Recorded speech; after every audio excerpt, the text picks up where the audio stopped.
Tu as 48 heures. Prends tes affaires et pars. Cette maison est à nous, maintenant. C'est ce qu'a dit ma petite sœur, Christina, en scrutant le salon, comme si elle en estimait la valeur. Moi, c'est Michel, j'ai 30 ans. Je vis avec mes parents dans une banlieue de Lyon et je travaille comme ingénieur logiciel. Financièrement, je n'ai besoin de rien. Ce matin-là devait être comme les autres. 5 heures, mon moment préféré. L'odeur du café tout juste passé remplissait la cuisine pendant que je codais, en silence. Mon rituel sacré. Cette maison, mon grand-père l'a construite. Elle est vieille, un peu grinçante, mais je l'ai toujours aimée. Toujours protégée. Un bruit soudain a brisé le calme. J'ai levé les yeux, et elle était là. Christina. Elle n'avait pas remis les pieds ici depuis des années. À côté d'elle, son mari suffisant, Jean. Michel, je sais, c'est brutal, a-t-elle dit, le ton aussi froid qu'un vent d'hiver. Avant que je puisse répondre, elle a regardé à nouveau autour d'elle et a lâché. Tu as 48 heures. Fais tes valises et pars. Cette maison est à nous maintenant. Un instant, mon esprit s'est vidé. J'ai cru mal entendre, mais en restant silencieuse, j'ai vu ma mère apparaître au fond du salon. Elle a enfoncé le clou. Michel, écoute. Christina et Jean feront meilleur usage de cette maison.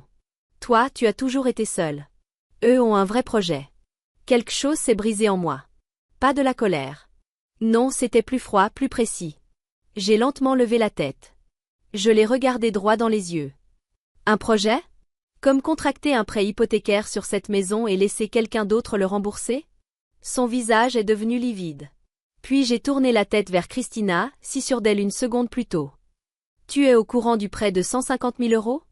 Un coup d'arrêt net. Dans leur tête, ils s'étaient juste dit « maison gratuite ». Je me suis enfin tournée vers mon père, les yeux rivés au sol. « Papa? Rien à dire? C'est ma récompense après tout ce que j'ai fait? 48 heures pour dégager? C'est un joli retour sur investissement. » Silence. Gênant. Glacial. Ils pensaient sûrement que j'allais supplier. Pleurer. Mais je ne jouerai plus selon leurs règles. J'ai respiré un grand coup. Puis j'ai dit, presque joyeusement. Très bien. Reçu. Je vais commencer à préparer mes affaires. Ce n'était pas une défaite. C'était une déclaration de guerre. Dans ma tête, le programme était déjà lancé. Nom de l'opération, revanche familiale. Délai, 48 heures. Plan, infaillible. Je suis rentrée dans ma chambre, j'ai fermé la porte. Pas une larme. Juste de l'adrénaline. Premier réflexe, dresser la liste des biens. Ils croyaient prendre une maison? Ils n'auront que les murs. Je vais en extraire chaque trace de confort, chaque fonction, chaque valeur. Comprennent-ils seulement pourquoi cette maison existe encore? Il y a des années, mon père a perdu toutes ses économies dans une arnaque. Ma mère, avec ses petits boulots, ne couvrait même pas ses dépenses. Alors, ils ont emprunté une grosse somme à la banque, mettant la maison en garantie. Après le décès de mon grand-père, ils ont récupéré le titre de propriété et l'ont utilisé pour ce prêt, qu'ils n'ont jamais remboursé. La maison allait être saisie. Je me souviens encore de cette nuit-là. Mon père, la tête entre les mains, et ma mère suppliant. « Michel, tu peux arranger ça, pas vrai? Si tu paies, on mettra la maison à ton nom. Condition de la banque, rembourser immédiatement les arriérés, puis 150 000 euros en 3 ans. Sinon, vente aux enchères. C'est pour la famille, m'avait-elle dit. J'ai alors renoncé à mon rêve d'acheter un logement. J'ai réglé chaque mensualité. Sans faute. Quand j'ai vu leur soulagement, j'ai cru avoir bien agi. Mais ce n'était pas de la gratitude. Juste la satisfaction de ceux qui trouvent un portefeuille à disposition. Et ce n'était pas que le prêt. Ce grand canapé d'angle dans le salon? Je l'ai payé après des mois d'heures sup. J'imaginais la famille réunie devant un film. La télé OLED 165 cm? Je l'ai acheté parce que mon père disait, les nouvelles télés, c'est fou comme elles sont nettes. La machine à laver? Neuve, avec sèche-linge intégré. Les réparations du toit? C'est moi. La peinture des murs?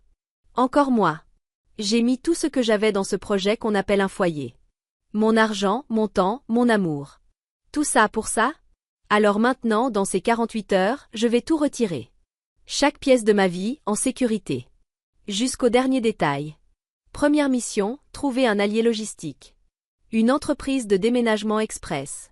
Il était encore tôt. J'ai ouvert mon ordinateur. Tapé, déménageur express Lyon 24 heures. Quelques options sont apparues. L'une d'elles s'est démarquée, les déménageurs du Mont-Vert. Excellents avis. Site impeccable. J'ai composé leur numéro. À ma surprise, un homme décrocha après quelques sonneries. Il s'appelait Daniel. Sa voix était encore ensommeillée, mais professionnelle. Bonjour. Je suis désolé d'appeler si tôt, mais j'ai besoin d'un déménagement d'urgence aujourd'hui. J'ai expliqué la situation, brièvement mais avec une urgence sincère. Au début, Daniel avait l'air franchement surpris. Aujourd'hui, demanda-t-il, incrédule. Mais quand j'ai listé les objets à emporter, le canapé, la télé, le lave-linge, le lot de chaises, les appareils électroménagers, mes affaires personnelles, son ton a changé. Il avait compris, ce n'était pas une fuite désordonnée. C'était une opération méthodique. Très bien. Il y aura un supplément d'urgence, mais on peut s'arranger. La première équipe disponible peut passer, à midi. Ça vous convient? Parfait. À cette heure-là, tout le monde serait sorti. Idéal pour effacer mes traces. Midi, c'est parfait. Et est-ce que l'équipe peut être aussi discrète que possible? Pas d'inquiétude, on est des pros, répondit Daniel. Cette simple phrase m'a donné plus d'assurance que n'importe quel discours réconfortant. J'ai raccroché, soufflé, et coché la première étape du plan. Ne restait plus qu'à exécuter. J'ai ouvert mon dossier de reçu, pris des post-its et commencé à étiqueter chaque objet à emporter. C'est à moi. Celui-là aussi. Et celui-là encore. Les heures ont filé calmement. Mes parents et Christina s'imaginaient sûrement que je restais enfermée à pleurer. Leurs éclats de rire depuis le salon ne m'atteignaient même plus. Même pas en bruit de fond. À midi pile, l'interphone a sonné. L'équipe des déménageurs du Mont-Vert, menée par Daniel, était là. Discret. Efficace. Professionnel. Je les ai accueillis à la porte, leur montrant les objets marqués. Ils semblaient surpris par mon calme, mais n'ont posé aucune question. Pas un mot de trop. Premier à sortir, le grand canapé d'angle, celui que j'avais acheté en rêvant à une famille unie. 2 déménageurs l'ont soulevé d'un geste fluide et l'ont emporté. Je les regardais partir sans une once de tristesse. Plutôt comme si une chaîne m'était retirée. Ce n'était pas un souvenir.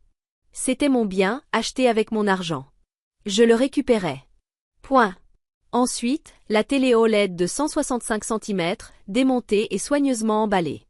Puis le lave-linge, le micro-ondes, le grille-pain. Chacun chargé avec méthode, comme une unité bien rodée. Un déménageur, portant une chaise de salle à manger, s'est arrêté. La table, on la laisse? Oui. Elle appartenait à mon grand-père. Mais les chaises, je les ai achetées l'an dernier. Il acquiesça et les emporta, avec soin. À ce moment précis, j'ai compris, je ne les dépouillais pas. J'extrayais, avec précision chirurgicale, la valeur que j'avais moi-même investie. Mon esprit d'ingénieur restait froid, lucide. Ce projet allait être mené sans bug. Une fois le camion reparti dans un silence parfait, je suis resté debout, seul au centre de la maison. Le vide était presque religieux. Plus un son. Plus un meuble pour absorber les bruits. Juste un silence sacré. Certains auraient été écrasés par le vide. Moi? J'étais empli d'un sentiment étrange, puissant. Une fierté féroce et une impatience délicieuse pour la suite du spectacle. J'ai sorti mon téléphone, photographié le reçu du déménagement. Une preuve parfaite de l'opération accomplie. Puis j'ai posé la clé de la maison, délicatement, sur la vieille table de la salle à manger. Je n'en avais plus besoin. Je suis parti m'installer dans un café à côté, et ouvert mon ordinateur, et lancé les démarches pour un nouveau logement. Quand ma montre connectée a vibré, exactement 48 heures plus tard, c'était comme si le rideau se levait sur la pièce. Je regardais le soleil descendre à travers la vitre, un espresso à la main. Mon téléphone s'est allumé. Appel entrant, maman. Un appel du public, après le premier acte.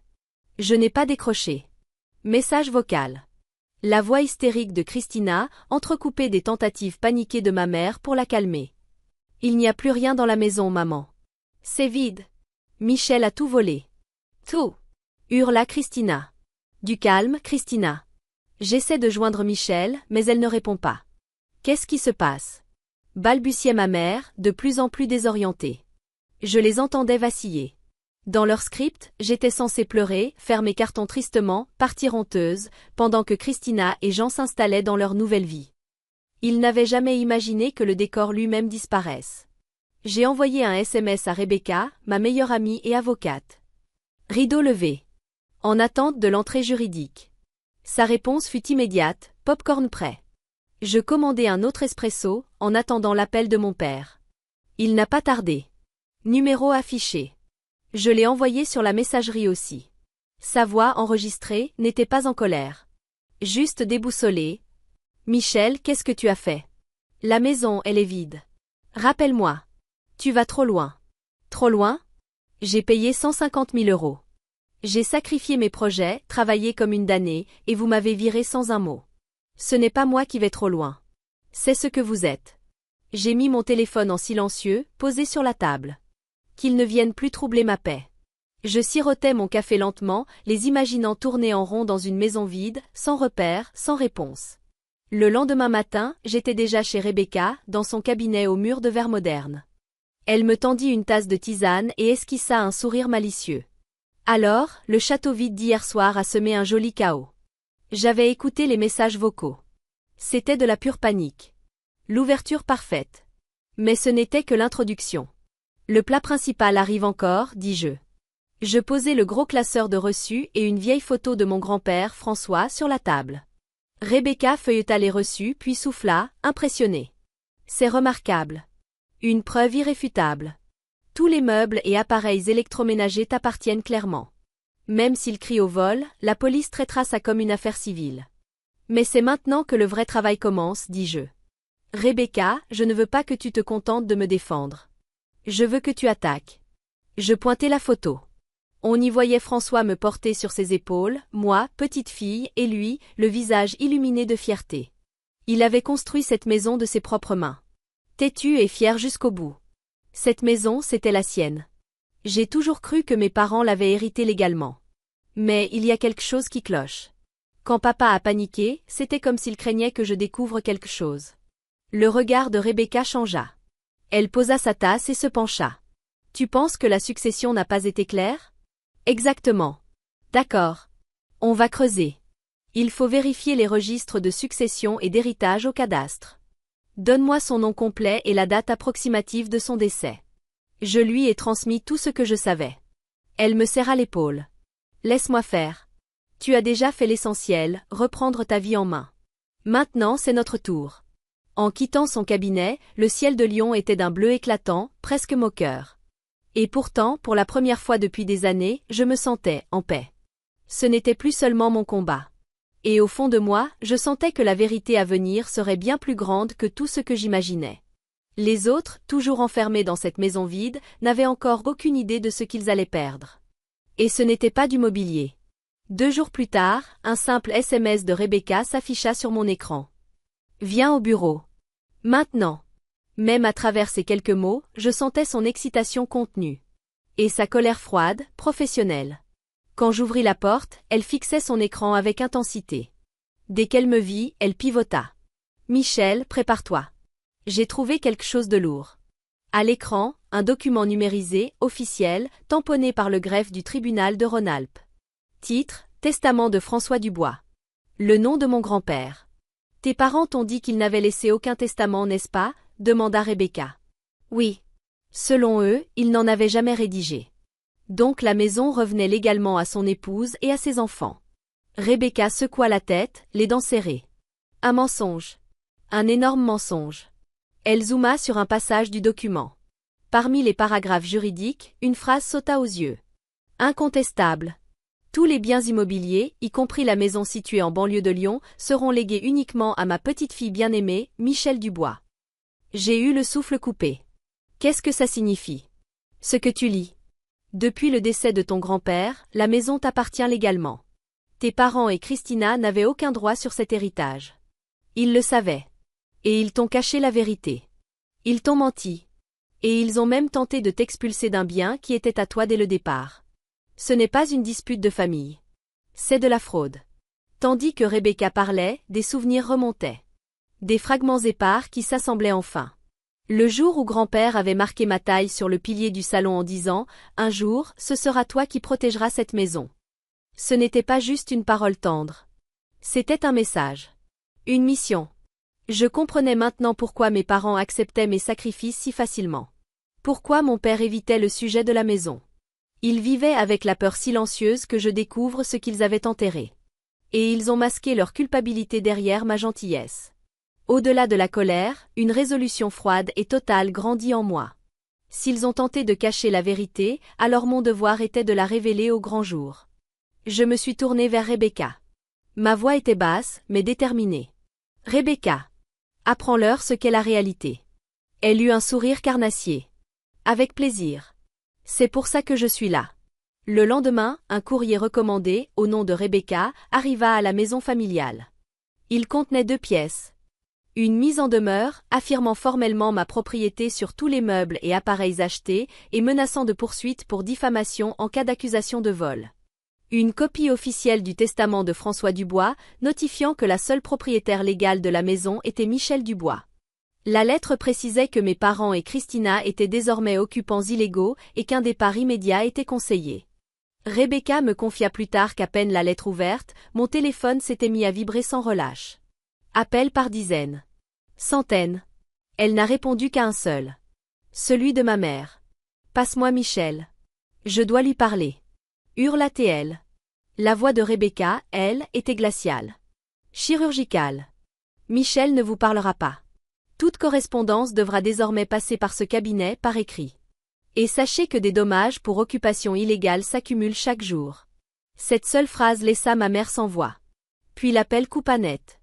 Il m'avait toujours vue comme l'émotive. Facile à culpabiliser. Facile à contrôler. Mais là, il faisait face à une chose que les émotions ne peuvent pas faire plier, la loi. Bien sûr, ils ne se sont pas avoués vaincus. Ils ont engagé un avocat local et tenté de contester le testament. Selon eux, François était trop âgé, incapable de discernement. Ou bien j'avais dû le manipuler. Mais Rebecca avait anticipé chaque mot. En quelques heures, elle déposa des preuves, un examen médical daté de quelques semaines avant la signature du testament et une vidéo de mon grand-père, rieur, concentré, en plein tournoi d'échecs local. Une vivacité d'esprit que bien des trentenaires lui envieraient. Leur défense s'écroula devant le tribunal. Le juge valida intégralement le testament et émit une ordonnance d'expulsion à l'encontre de mes parents et de la famille de Christina. Le dernier week-end où ils étaient encore autorisés à rester, je suis venue près de la maison avec Rebecca. Pas pour entrer. Juste pour rencontrer l'agent immobilier. Oui, j'avais décidé de vendre. Les souvenirs de mon grand-père resteraient dans mon cœur. Il était temps de couper physiquement les derniers liens du passé. Alors que nous parlions devant le portail, Christina sortit soudain de la maison, le visage déformé par la colère et la jalousie. « Michel! Comment oses-tu? Tu penses pouvoir t'en sortir comme ça? Ce n'est pas à moi d'en juger. C'est la justice. Et n'oublie pas de régler les dommages dus à l'occupation illégale. J'imagine que les honoraires de ton avocat te coûteront cher aussi, non? » Je lui souris doucement. À côté de moi, Rebecca restait les bras croisés, le regard glacial. Christina, muette, mordait sa lèvre. Elle n'avait plus aucun pouvoir sur moi. Et c'était bien ça qu'elle ne supportait pas. Derrière un rideau entrouvert, j'aperçus mes parents, cachés, incapables d'affronter mon regard. Pathétique. Ils avaient tout perdu. La confiance familiale. Leur réputation construite depuis des décennies. Et maintenant, même leur toit. C'était leur choix. La maison fut vendue étonnamment vite. C'était une bâtisse solide, dans un quartier calme de Lyon. Quand l'agent immobilier m'appela pour m'annoncer que la vente était finalisée, j'ai enfin pu respirer. Des années de sacrifice. Et ce projet, épuisant, trouvait enfin sa fin. Conformément à l'ordonnance, mes parents, Christina et Jean quittèrent la maison discrètement, juste avant la date limite. Presque en pleine nuit. Ils laissèrent derrière eux quelques vieilles assiettes ébréchées et une pile de factures impayées. L'argent de la vente? Il devint la base de ma nouvelle vie. Une partie servit d'apport pour mon nouvel appartement.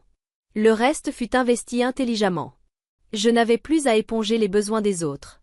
Chaque centime servait mon propre avenir. D'après quelques cousins éloignés, les choses tournèrent mal pour eux. Quand Christina et Jean perdirent les biens sur lesquels ils comptaient, leur couple s'effondra vite.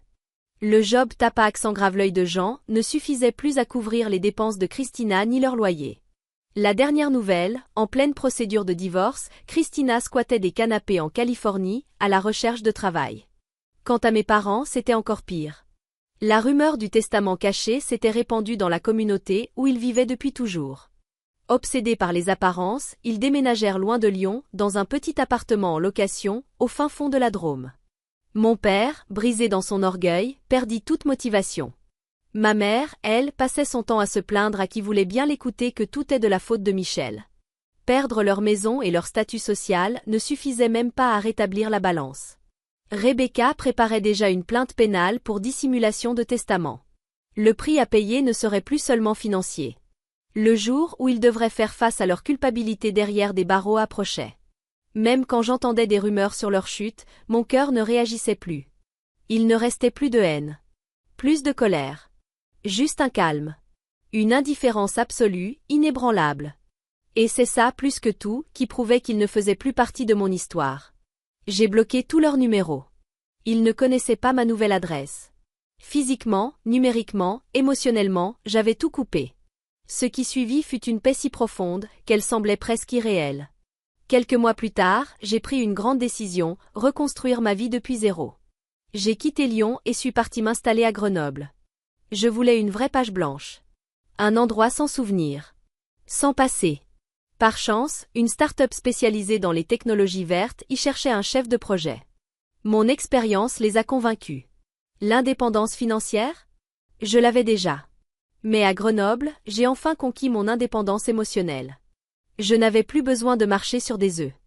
De m'effacer pour faire plaisir. Je tenais enfin le volant de ma propre vie. Et ce sentiment de contrôle, c'était la forme la plus pure de force que j'ai jamais connue. 1 an après mon installation, Rebecca est venue me rendre visite pendant ses vacances. Nous avons fêté cela tranquillement, dans mon nouvel appartement. Elle regarda autour d'elle, le visage adouci. « Cet endroit est magnifique, dit-elle. Il te ressemble tellement.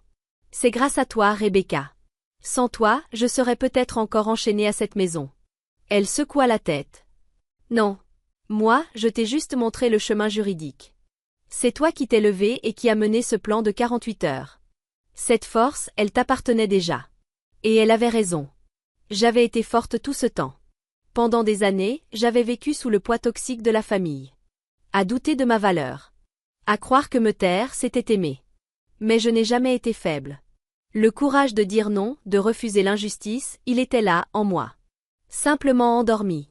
Peut-être que tout ce qui s'est passé n'était qu'un traitement brutal, mais nécessaire. Pour réveiller le lion qui dormait en moi.